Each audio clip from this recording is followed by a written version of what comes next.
વંદે ગુજરાત। નમસ્કાર, હું એવી વરિયા આઈટીઆઈ દશરથથી આવું છું। આજે આપણે પીરિયોડિક સ્ટડી ગ્રુપ 5th બી અને ટ્રાન્ઝિશન એલિમેન્ટ્સ વિશે અભ્યાસ કરીશું। પાંચમા સમૂહની પ્રસ્તાવના। પાંચમા સમૂહમાં કુલ 3 તત્વો સમાયેલા છે, જેમાં વેનેડિયમ, નિયોનિયમ, પેન્ટેલમ છે। આ તત્વો થોડા પ્રમાણમાં જ મળી આવે છે। હવે તેમની ઇલેક્ટ્રોન વહેંચણી જોઈશું।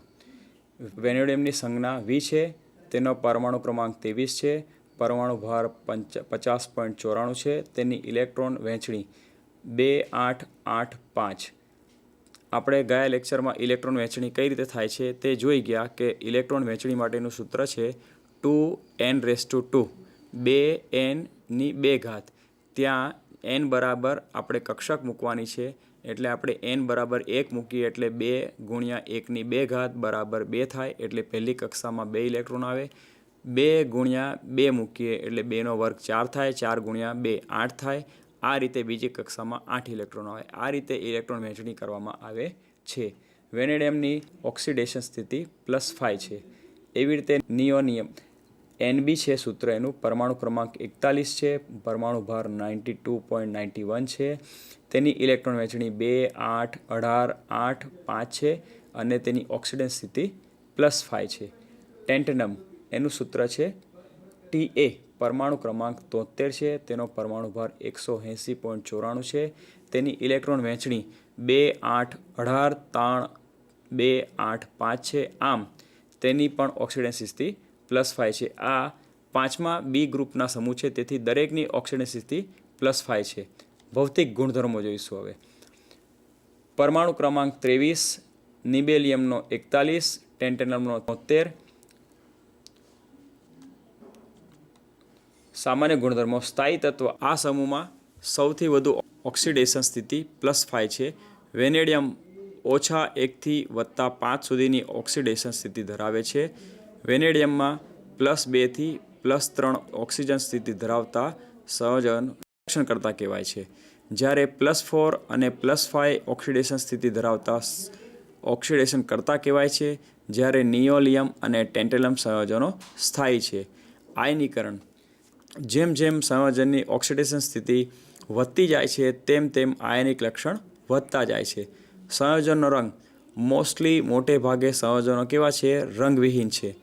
તત્વોની સક્રિયતા ધાતુઓ નોર્મલ ટેમ્પરેચરે નિષ્ક્રિય છે, પરંતુ યોગ્ય તાપમાને તેઓ સક્રિય છે। આ જ વસ્તુ તમને ટેબલ પરથી જોવા મળશે કે વેનેડિયમનો પરમાણુ ક્રમાંક જેમ જેમ વધતો જાય છે તેમ તેમ પરમાણુ ભાર પણ વધે છે, તેમ તેમ તેની ગલન બિંદુ પણ વધતા જાય છે અને ઉત્કલન બિંદુ પણ વધતા જાય છે। પરમાણુ ત્રિજ્યા પણ વધતી જાય છે। આયનિક ત્રિજ્યા પણ ક્રમશઃ વધતી જાય છે। આયનિક શક્તિ છે એ પણ ક્રમશઃ વધે ઘટે તેવું થાય છે। ઓક્સિડેશન સ્થિતિ આપણે આગળ જોયા એ પ્રમાણે +5 છે, ઓક્સિડેશન સ્થિતિ સ્ટેબલ છે। સામાન્ય ગુણધર્મો જે પાછા આપણે આવીએ ટોપિક પર। તત્વોની સક્રિયતા જોઈ ગયા તેમ કે કેવું છે? નોર્મલ ટેમ્પરેચર નિષ્ક્રિય છે, પરંતુ યોગ્ય તાપમાન મળે તો તેઓ સક્રિય છે। પ્રાપ્તિ સ્થાન તે વિશાળ પ્રમાણમાં રહેલું છે, પરંતુ તેની સાંદ્રતા બહુ ઓછી છે, તેથી પૃથ્વી પર પ્રમાણ 0.02 છે। લગભગ 10 ખનિજો વેનેડિયમ ધરાવે છે, પરંતુ વધુ પ્રમાણમાં વેનેડિયમ હોય તેવી ખૂબ ઓછી ખનિજો પ્રાપ્ત થાય છે। વેનેડિયમની મુખ્ય કાચી ધાતુઓ પેરોનાઇટ અને વેનિડિટાઇટ છે। એનું સૂત્ર જોઈ લો। સૂત્ર આપ્યું છે Pb5 thrice into Cl અને કાર્બોનાઇટ KCO2 આ ધાતુની મુખ્ય છે, કારણ કે તે યુરેનિયમ પણ ધરાવે છે। હવે નિયોલિયમ અને ટેન્ટેલમ આ બંને તત્વો ખૂબ જ ઓછા પ્રમાણમાં મળી આવે છે। પૃથ્વીના પેટાળમાં તેનું પ્રમાણ ઓછું છે।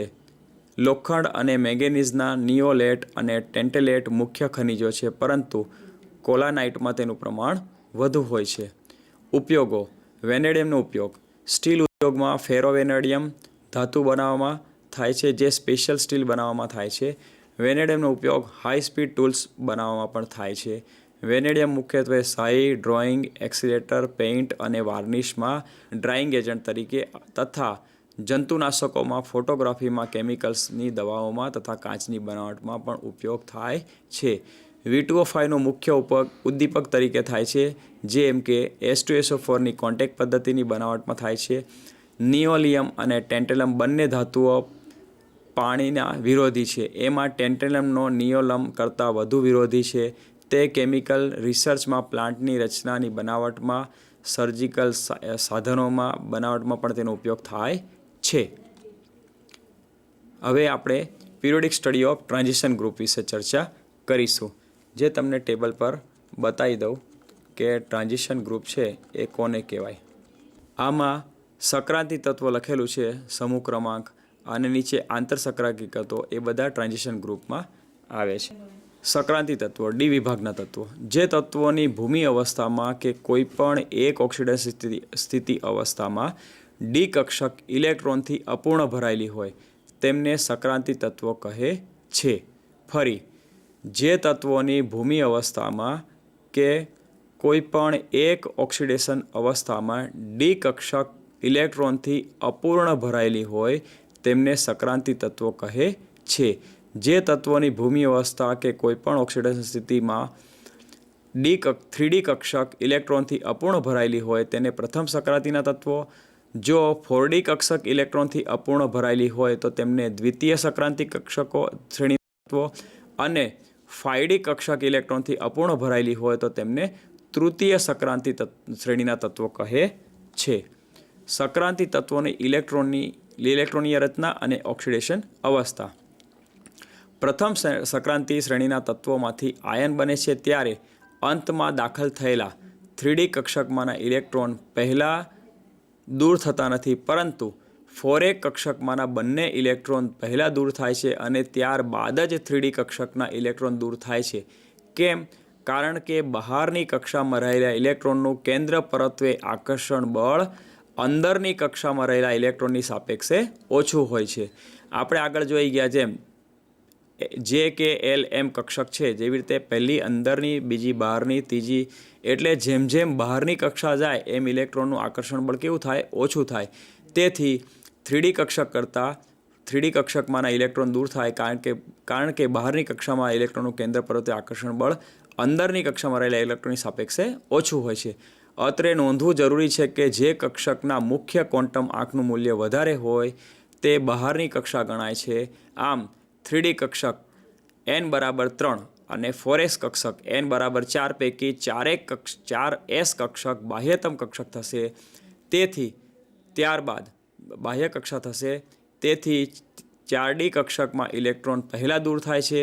તૃતીય સક્રાંતિના શ્રેણીના તત્વોમાંથી આયન બને છે ત્યારે પણ પહેલાં 6s કક્ષકના ઇલેક્ટ્રોન દૂર થાય છે, ત્યારબાદ જ 5D કક્ષકના ઇલેક્ટ્રોન દૂર થાય છે. પ્રથમ સક્રાંતિ શ્રેણીના તત્વોની ભૂમિ અવસ્થામાં ઇલેક્ટ્રોનીય રચના અને ઓક્સિડેશન અવસ્થા, જેનો આપણે હવે અભ્યાસ કરીશું. તમને જોવા મળશે એમ તત્વ કયા છે? Scandium, titanium, vanadium, chromium, manganese, ferrous, cobalt, nickel, copper અને ઝિંક. પરમાણ્વીય ક્રમાંક બતાવ્યા છે. ઇલેક્ટ્રોન રચના પણ બતાવી છે. ઇલેક્ટ્રોનની રચના તેમાં 2 કક્ષક છે, 3D અને 4s. ઓક્સિડેશન અવસ્થા પણ બતાવેલી છે. પ્રથમ સક્રાંતિ શ્રેણીમાં Cuની ભૂમિ અવસ્થામાં ઇલેક્ટ્રોનીય રચના આર્ગોન 3D10 4s1 છે. તેમાં 3D કક્ષક ઇલેક્ટ્રોનથી સંપૂર્ણ ભરાયેલી છે, પણ Cu+2 એટલે કે કોપરની ઇલેક્ટ્રોનીય રચના આર્ગોન 3D9 થાય છે. અહીં 3D કક્ષક ઇલેક્ટ્રોનથી અપૂર્ણ ભરાયેલી હોવાથી Cuને સક્રાંતિ તત્વ ગણવામાં આવે છે. કોને? Cu+2ને. Znની ભૂમિ અવસ્થામાં ઇલેક્ટ્રોનીય રચના આર્ગોન 3D10 4s2 છે. તેમાં 3D કક્ષક ઇલેક્ટ્રોનથી સંપૂર્ણ ભરાયેલી છે. વધુમાં વધુ Zn+2ની ઇલેક્ટ્રોન રચના આર્ગોન 3D10 છે. અહીં પણ 3D કક્ષક ઇલેક્ટ્રોનથી સંપૂર્ણ ભરાયેલી છે. તેથી Znને સક્રાંતિ તત્વ ગણવામાં આવતું નથી. કેમ કે એની ઇલેક્ટ્રોન રચના જોઈએ આપણે તો એ સંપૂર્ણ ભરાયેલી છે, એટલે એને સક્રાંતિ તત્વમાં ગણવામાં આવતું નથી.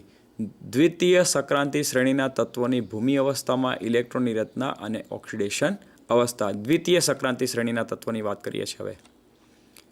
દ્વિતીય શ્રેણી સંક્રાંતિના તત્વોમાં તમને જોવા મળે એમ બતાવેલું છે સ્લાઇડમાં.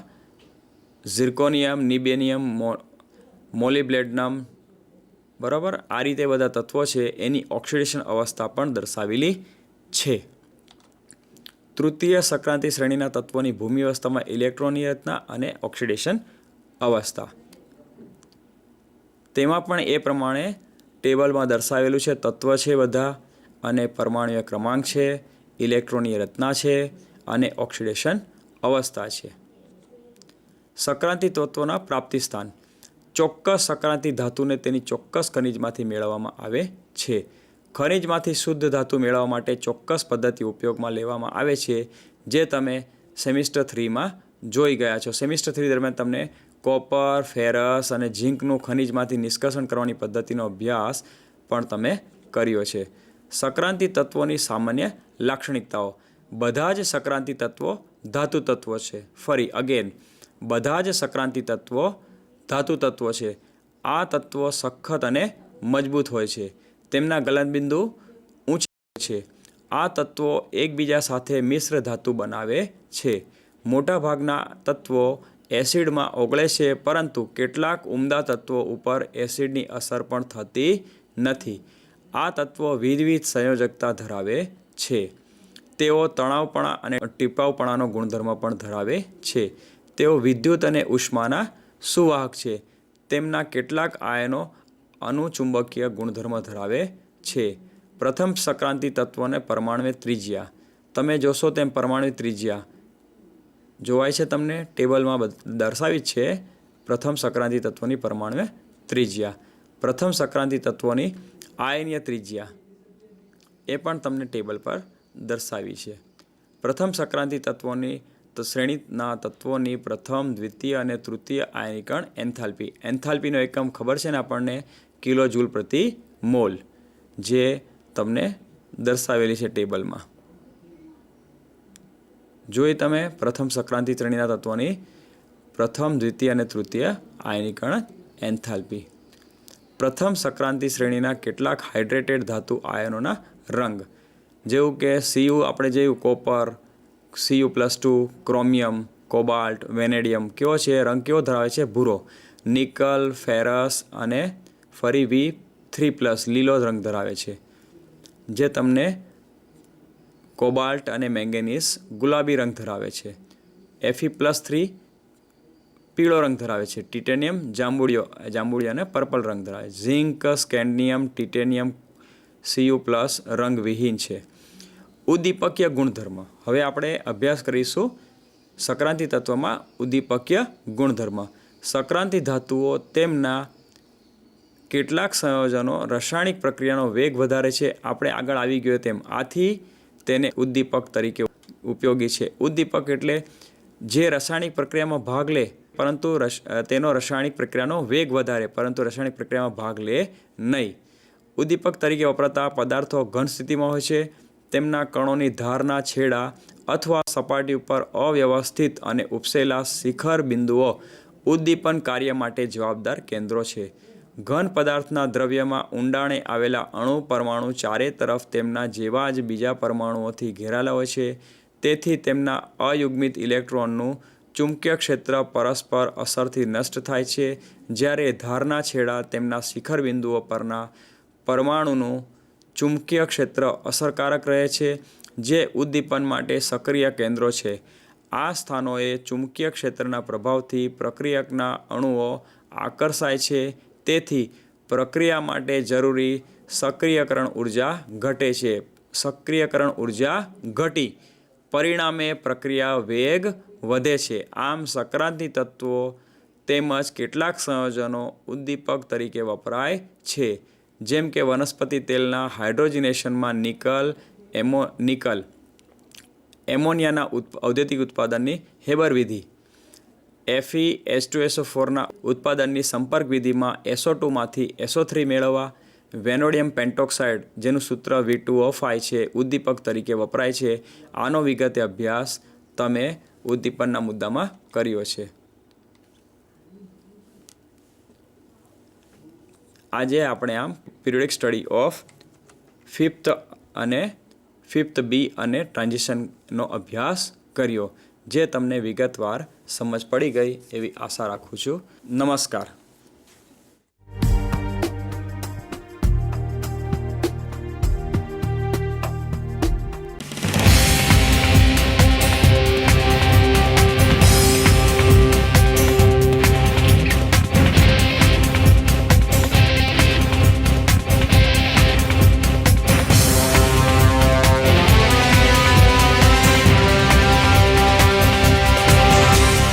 વંદે ગુજરાત.